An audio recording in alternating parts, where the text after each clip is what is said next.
Hello friends, কেমন আছেন সবাই? আশা করি সবাই ভালো আছেন। আজকে নতুন একটি টেকনিক্স পর্বে আপনাদের সাথে আমি থাকছি জয় রায়। আপনারা দেখছেন টেকনিক্যাল জয় বিডি। তাহলে চলুন শুরু করা যাক আজকে টেকনিক্স পর্ব।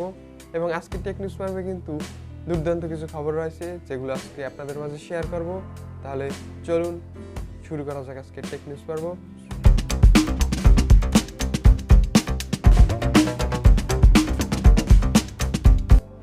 আজকে কিন্তু Xiaomi সম্পর্কে একটি দুর্দান্ত নিউজ রয়েছে।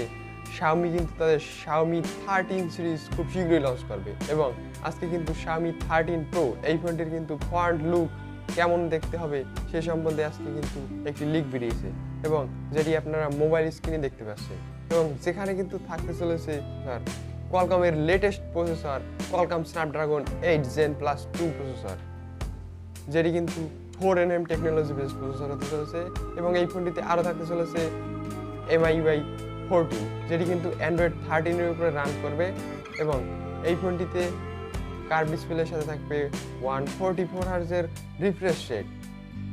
এবার টেকনিক্স রয়েছে কিন্তু গুগল পিক্সেল 7 সিরিজ, যেটি কিন্তু খুব শীঘ্রই লঞ্চ করবে গ্লোবালি এবং যেখানে থাকতে চলেছে কিন্তু টেনসরের সেকেন্ড জেনারেশনের চিপ এবং যেটি কিন্তু একটি 5G চিপ হবে এবং গুগল জানাচ্ছে যে এই চিপটি কিন্তু আগের জেনারেশনের চিপ থেকে অনেক ফাস্টার এবং অনেক শক্তি সম্পন্ন হবে। গুগলের এই টেনসরের কিন্তু সেকেন্ড জেনারেশনের চিপে থাকবে কিন্তু মালি G710 জিপিইউ, যেটি কিন্তু খুব পাওয়ারফুল একটি রিয়েলমির আপডেট সম্পর্কে। রিয়েলমি কিন্তু তাদের রিয়েলমি 4.0, যেটি কিন্তু অ্যান্ড্রয়েড 13 এর উপর রান করবে, তার আপডেট কিন্তু কবে কবে দেবে বা কোন কোন ফোনে প্রথম রিলিজ করবে তার কিন্তু একটি রোডম্যাপ আজকে টুইট করে জানিয়েছে এবং যেখান থেকে দেখা যাচ্ছে যে রিয়েলমি কিন্তু জিটি সিরিজের অন্তর্গত রিয়েলমি জিটি নিউ 3T এবং এই সব ফোনেই কিন্তু প্রথম দিক দিয়ে রিয়েলমি তাদের রিয়েলমি 4.0 আপডেট দেবে। স্যামসাং এর নতুন একটি খবর, যেখান থেকে স্যামসাং কিন্তু তাদের স্যামসাং গ্যালাক্সি A54 এই ফোনটি কিন্তু কি থাকবে এবং এই ফোনটির কেমন হতে পারে সে সম্বন্ধে কিন্তু আজকে একটি লিক বেরিয়েছে এবং যেখান থেকে আমরা দেখতে পাচ্ছি যে এই গ্যালাক্সি A54 5G এই ফোনটি কিন্তু আগের জেনারেশনের A53 থেকে 25% ফাস্টার হবে এবং তার সাথে সাথে কিন্তু স্যামসাংয়ের আরেকটি ফোন স্যামসাং গ্যালাক্সি A74 এটিও কিন্তু লঞ্চ করবে, যেটি কিন্তু স্যামসাং গ্যালাক্সি S23 ফ্যান এডিশনের পরিবর্তে লঞ্চ করতে পারে এবং যেখানেও দুর্দান্ত প্রসেসর থাকবে এবং দুর্দান্ত ক্যামেরা নিয়ে আসবে। কিন্তু আইফোন 14 সম্পর্কিত খবর, যেখানে কিন্তু আইফোন 14 প্রো এই ফোনটি কিন্তু লঞ্চ করার পরপরই এর কিন্তু কিছু কিছু সমস্যা দেখা দিয়েছে, যেখান থেকে এই ফোনগুলোর আইফোন 14 প্রো এই ফোনটিতে কিন্তু তাদের ক্যামেরা এবং ব্যাটারিতে কিন্তু কিছু কিছু সমস্যা দেখা যায়। কিছু কিছু ইউজারদের ফোনে কিন্তু ক্যামেরা সমস্যা এবং ব্যাটারির সমস্যা কিন্তু দেখা দিয়েছে এবং এই সমস্যা অ্যাপেল অফিসিয়ালি জানিয়ে দিল যে এই সমস্যা তারা পরবর্তী আপডেটে ফিক্স করে দেবে। এর সাথে সাথে কিন্তু স্যামসাংও তাদের গ্যালাক্সি S23 এবং S23 প্লাস এই দুইটি ফোনেরও কিন্তু কিছু কিছু লিক সামনে আনছে এবং যেখান থেকে আমরা S23 এবং S23 প্লাস এই দুইটি ফোনে কি থাকবে সে সম্বন্ধে কিছু জানতে পারছি এবং যেখান থেকে দেখা যাচ্ছে যে গ্যালাক্সি S23 এই ফোনটিতে কিন্তু থাকবে 120 হার্জের 6.1 ইঞ্চির OLED ডিসপ্লে এবং স্যামসাং গ্যালাক্সি S23 প্লাস এই ফোনটিতে থাকবে 6.78 ইঞ্চির একটি full HD plus AMOLED display সাথে 120 হার্জ রিফ্রেশ রেট এবং যেটি কিন্তু 1 হার্জ টু 120 হার্জের মধ্যেই রান করবে।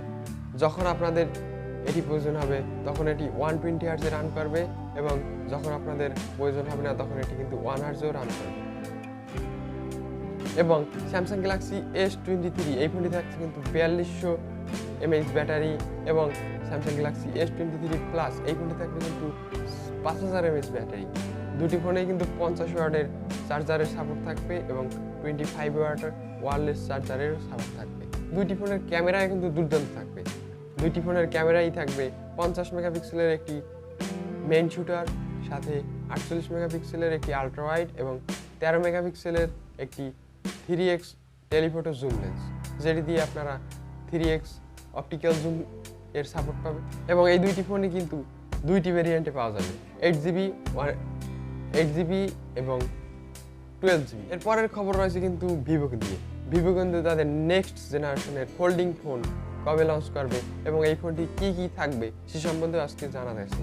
এবং জানা যাচ্ছে যে ভিভো এক্স ফোল্ড প্লাস এই ফোনটিতে থাকবে কিন্তু একটি বড় সাইজের ডিসপ্লে এবং যেটি কিন্তু 120 হার্টজ রিফ্রেশ সাপোর্ট করবে এবং এর প্রসেসর সেকশনে থাকবে কোয়ালকম স্ন্যাপড্রাগনের 8 Gen Plus 1 চিপসেট, যেটি কিন্তু একটি 4nm টেকনোলজি বেস প্রসেসর। এবং এই ফোনটির ক্যামেরা সেকশনেও কিন্তু দুর্দান্ত থাকতে চলেছে।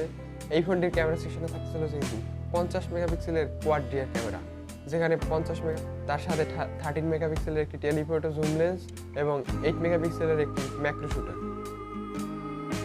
এবং এর ব্যাটারি সেকশনে থাকতে চলেছে কিন্তু 4730 mAh ব্যাটারি এবং 80 ওয়াটের সুপার ফাস্ট চার্জার। এবং এই ফোনটি কিন্তু দুইটি ভেরিয়েন্টে পাওয়া যাবে, 8GB এবং 12। এবার রয়েছে কিন্তু আসুসের গেমিং ফোন সম্পর্কে খবর। আসুস কিন্তু তাদের পরবর্তী জেনারেশনের একটি গেমিং ফোন খুব শীঘ্রই লঞ্চ করবে, যেটির নাম হলো আসুস ROG ফোন 6D। এবং এই ফোনটিতে কিন্তু থাকবে মিডিয়াটেক ডায়মেনসিটির 9000+ প্রসেসর, যেটি একটি পাওয়ারফুল প্রসেসর এবং এই প্রসেসরটি কিন্তু কোয়ালকম স্ন্যাপড্রাগন 8 Gen 1 তার কাছাকাছি স্কোর করেছে এবং এটি কিন্তু খুবই পাওয়ারফুল হবে। এবং এর ডিসপ্লেতে থাকবে 6.7 ইঞ্চির একটি 160 এর ডিসপ্লেতে থাকবে 6.7 ইঞ্চির একটি ওলেড ডিসপ্লে, যেটিতে সাপোর্ট করবে 165 হার্টজ রিফ্রেশ রেট। এবং এর ব্যাটারি সেকশনে থাকবে 6000 mAh ব্যাটারি এবং 65 ওয়াটের একটি চার্জার থাকবে সাথে। এবং এর ক্যামেরায় কিন্তু দুর্দান্ত থাকবে। এর ক্যামেরা সেকশনে থাকবে 50 মেগাপিক্সেলের ট্রিপল রিয়ার ক্যামেরা এবং এটি কিন্তু একটি ভেরিয়েন্টে পাওয়া যাবে, 16GB র্যাম এবং 256GB। আজকের ভিডিও এখানে শেষ করছি, দেখা হবে নতুন কোনো ভিডিওতে। আজকে যদি আমাদের ভিডিওটি আপনাদের কাছে ভালো লাগে থাকে তাহলে অবশ্যই ভিডিওতে একটি লাইক করুন এবং নতুন বন্ধু হয়ে থাকলে অবশ্যই আমাদের চ্যানেলটি সাবস্ক্রাইব করে সাথে থাকা বেল আইকনটি পুশ করে অল করে রাখুন, যাতে পরবর্তী আপডেটগুলো আপনারা খুব সহজেই পেয়ে যান। আজকের মতো